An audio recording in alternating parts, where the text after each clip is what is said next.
জয় গুরু। পরম দয়াল আমার তোমার চরণে জানাই ভূমিষ্ঠ প্রণাম। আর আপনাদের প্রত্যেককে জানাই আনন্দিত জয় গুরু।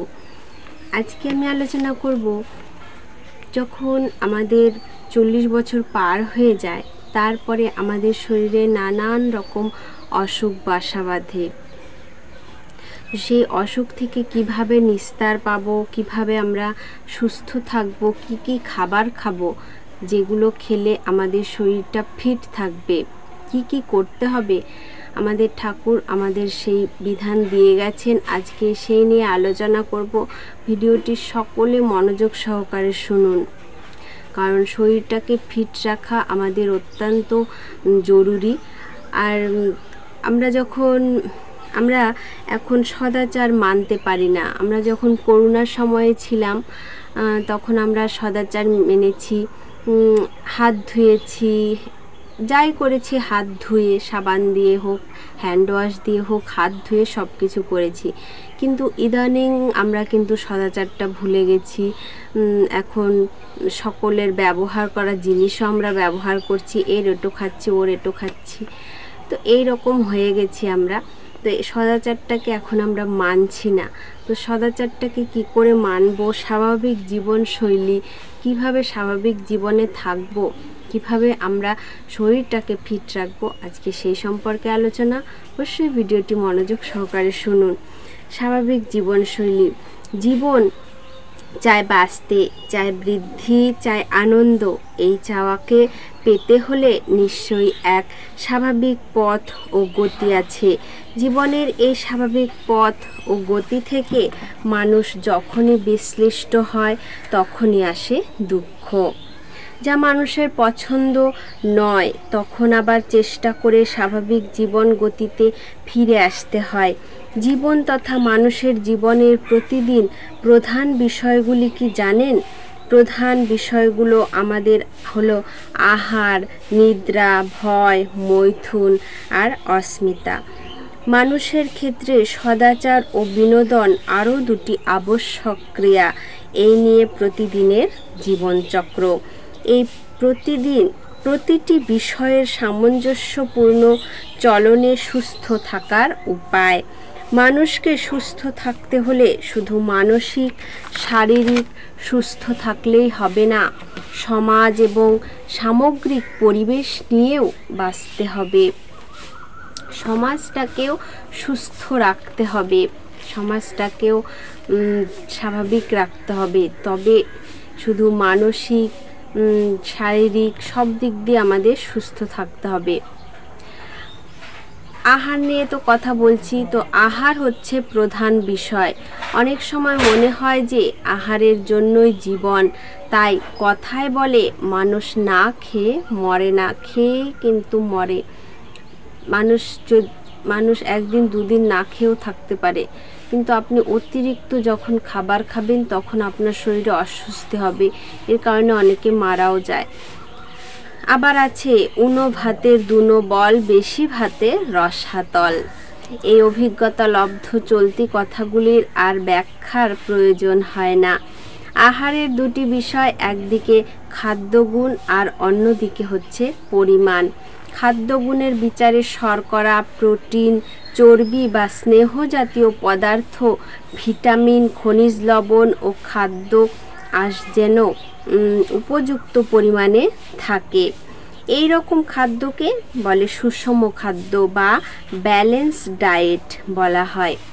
এই সুষম খাদ্য আমরা 9-10-এ কিন্তু পড়েছি। সুষম খাদ্য কি, সুষম খাদ্য কাকে বলে, তো 9-10-এ আমরা পড়েছি। আমরা অনেকেই জানি, হয়তো অনেকে ভুলে গেছি। তো সাধারণভাবে চাল, গম, ডাল, বাদাম, শাকসবজি, ফল, দুধ ইত্যাদির সমাহারে যে আহার, তাই হলো সুষম আহার বলে পরিচিত। পরিমাণের বিচারে এমন পরিমাণে খেতে হবে যাতে শরীর স্বাস্থ্যটাও ঠিক থাকে। এমন পরিমাণে আমাদের খেতে হবে যাতে আমাদের শরীর স্বাস্থ্য ঠিক থাকে। আজকে আমরা জানব যারা কম বয়সী তারা কতটা খাবেন আর যারা বেশি বয়সী তারা কতটা খাবেন আর কি কি করণীয়, এটা আমরা এখন কিন্তু জানব। যদি আমরা ঠিকভাবে খাবার খাই তাহলে আমাদের কর্মশক্তিও যথেষ্ট থাকে, তবে অল্প অল্প করে বারে বারে খেতে হয়। একবারে অতিরিক্ত বেশি খেয়ে নিলাম তাহলে হবে না, আমাকে অল্প অল্প করে বারে বারে খেতে হবে। গলা ভর্তি করে খেয়ে নিলাম আর দম ফেলতে পারছি না, হাঁসফাঁস করছে, মনে হচ্ছে প্রাণটা বেরিয়ে গেল, অতটা খেলে কিন্তু ভীষণই ক্ষতি। তবে অল্প অল্প করে বারবার খাওয়াই ভালো। বর্তমানে বিভিন্ন পরীক্ষা নিরীক্ষাতে দেখা গেছে সকালের খাবারের পরিমাণটা যেন বেশি হয়, দুপুরের খাবারের পরিমাণ যেন তার চেয়ে কম এবং রাত্রির খাবার যেন তার চেয়ে আরও কম হয়।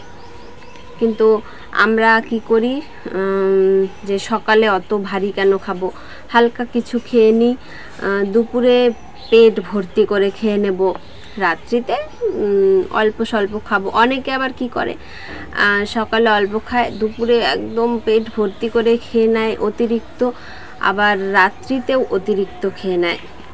এটা কিন্তু খুবই ক্ষতিকর। সকালে খাবারের পরিমাণ যেন একটু বেশি হয়। খাবারের পরিমাণ ও বয়সেরও কাজের পরিমাণের উপর নির্ভর করে। কৈশোর ও যৌবনের খাবার বেশি হবে, কারণ তখন আমাদের বাড়ন্ত বয়স, আর ওই বয়সটা কৈশোর যৌবন তখন ওই বয়সটাতে খাবারের পরিমাণ কিন্তু বেশি থাকা দরকার। এই সময় সমস্ত অঙ্গের পরিবর্তন হয়, আঙ্গিক পরিবর্তন হয়। কৈশোর কালকে বলা হয় ঝড় ঝঞ্ঝার কাল। এটা একটা চেঞ্জেস আসে, আমাদের শরীরের চেঞ্জেস আসে। তো এই কৈশোরকালে খাবারটাকেও কিন্তু বেশি খেতে হবে যাতে আঙ্গিক পরিবর্তন হয় তাড়াতাড়ি। মানে খাবারটা যখনই কম খাবো না তখন শরীরটা ঝিমিয়ে থাকবে, তাই এই বয়সে খাবারটাকে একদম ঠিক রাখতে হবে, পারফেক্ট রাখতে হবে। শিশু কৈশোর যৌবনে যেহেতু দেহ গঠন এবং বৃদ্ধি চলতে থাকে, তাই প্রোটিন জাতীয় খাদ্যের ভাগটা বেশি হওয়া দরকার। এবার আসি 40 বছরের পর যদি কাজ না করা হয় তাহলে ধীরে ধীরে আমাদের শরীরে অসুবিধার সৃষ্টি হয়। বদহজম, অ্যাসিডিটি, সুগার, প্রেশার এগুলো তো আসতেই থাকবে। তাই 40 বছর পার হয়ে গেলে কিন্তু বসে থাকা যাবে না। যদি আমার কাজ নাও থাকে এক্সারসাইজ করতে পারি, হাঁটাচলা করতে পারি, এগুলো কিন্তু খুবই গুরুত্বপূর্ণ। 40 বছরের পর শরীরের ওয়েটটা বৃদ্ধি হয়ে যায়, গাঁটে গাঁটে ব্যথা, নানান রকম সমস্যার সম্মুখীন হতে হয়, অনেক কিছু হয়ে যায়। ব্লাড প্রেশার বলুন, প্রেশার বেড়ে যাওয়া, সুগার, অ্যাসিডিটি, বদহজম, নানান রকম সমস্যা। তো এগুলো থেকে মুক্তি পেতে আমাদের এক্সারসাইজ তো করতেই হবে, তার সঙ্গে আমাদের হাঁটা চলা করতে। 40 বছরের পর খাবার এমনভাবে খেতে হয় কাজের শক্তি পাওয়া যায়, প্রতিদিন সহজভাবে মল নির্গমন হয়। এছাড়া কোনো রকম তামাক ও উত্তেজক দ্রব্যাদি গ্রহণ না করাই শ্রেয়। সবচেয়ে ভালো হচ্ছে আমাদের প্রত্যেক দিন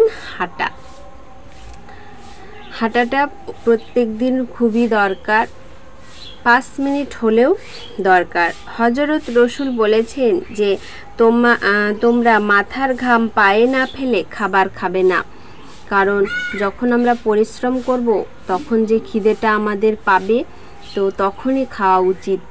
কারণ কাজ না করে খেলে সেই খাবারটা কিন্তু সহজে হজম হয় না। যদি শারীরিক পরিশ্রম বেশি না হয় তবে ব্যায়াম চর্চার মাধ্যমে তা করে নিতে হবে। তবে পর্যবেক্ষণের মাধ্যমে দেখা গেছে সকলেই যদি দিনে অন্তত আধা ঘন্টা করে হাঁটে, এক সপ্তাহে অন্তত পক্ষে 5 দিন হাঁটে, তবে সব দিকেই সুস্থ থাকা যায়। তবে আধা ঘন্টা না হলেও 5-10 মিনিট আমরা হাঁটতেই পারি। তাছাড়া আমরা এক্সারসাইজ করতে পারি, নানান রকম এক্সারসাইজ আছে যেগুলো শরীরের পক্ষে ভালো, সেগুলো আমাদের করতে হবে। হাঁটা ছাড়াও নিয়মিত ব্যায়াম চর্চাও করা যেতে পারে।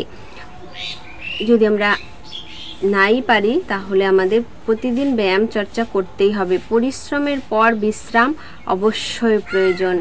পরিশ্রম করার পরে কিন্তু অবশ্যই বিশ্রামের প্রয়োজন আছে। সবচেয়ে ভালো বিশ্রাম হচ্ছে ঘুম। ঘুম শারীরিক এবং মানসিক বিশ্রাম এনে দেয়। প্রতি জীবের ক্ষেত্রে প্রকৃতি এই ঘুমের বিধান দিয়েছেন। বিভিন্ন বয়সেই কিন্তু ঘুমের প্রয়োজন। ঘুমের কিন্তু প্রয়োজনটা আমাদের সকলেরই, সেটা টাইম মতো আমাদের ঘুমাতে হবে। খুব বেশি আবার ঘুমালে চলবে না। সকালে ধ্যান করা সাধনার অঙ্গ বলে দিয়েছেন। খাদ্যর মধ্যে যেমন বলেছেন এখানে খাদ্যের ব্যাপারটা পরে আসছি। তাহলে আমরা 40 বছরের পর কিভাবে আমাদের জীবনটাকে অতিবাহিত করব সেটা নিশ্চয়ই বুঝতে পারলেন। কিভাবে খাবার খাবো, পরিশ্রম না করে খাবার খাওয়া যাবে না, কেননা তখন শরীরে অতিরিক্ত ফ্যাট জমতে থাকে, যার কারণে আমাদের যদি আমরা হাঁটতে নাও পারি, প্রতিদিন ব্যায়াম চর্চা আমাদের করতেই হবে, যাতে আমাদের খাবারটা হজম হয়ে যায়। যখন আমরা কিছু না করে খাবারটা খাবো তখন আমাদের বদ হজম হবে। তার জন্য আমাদের ব্যায়াম চর্চাটা করতেই হবে। আর 40 বছরের পর খাওয়াটা আমাদের নিয়মিত কন্ট্রোল করে চলতে হবে। এখানে ঠাকুর অনেক রকমের খাবারের কথা বলে গেছেন। খাদ্যের মধ্যে যেমন সাদা তিল ও কালো তিল পেট পরিষ্কার করে ও চোখ ভালো রাখে, এটা আমরা খেতে পারি। ভাতের পাতে অবশ্যই একটা তেতো খেতে হবে, তেতো রাখতে পারেন বা খেতে বলেছেন লিভার ঠিক রাখার জন্য। এছাড়া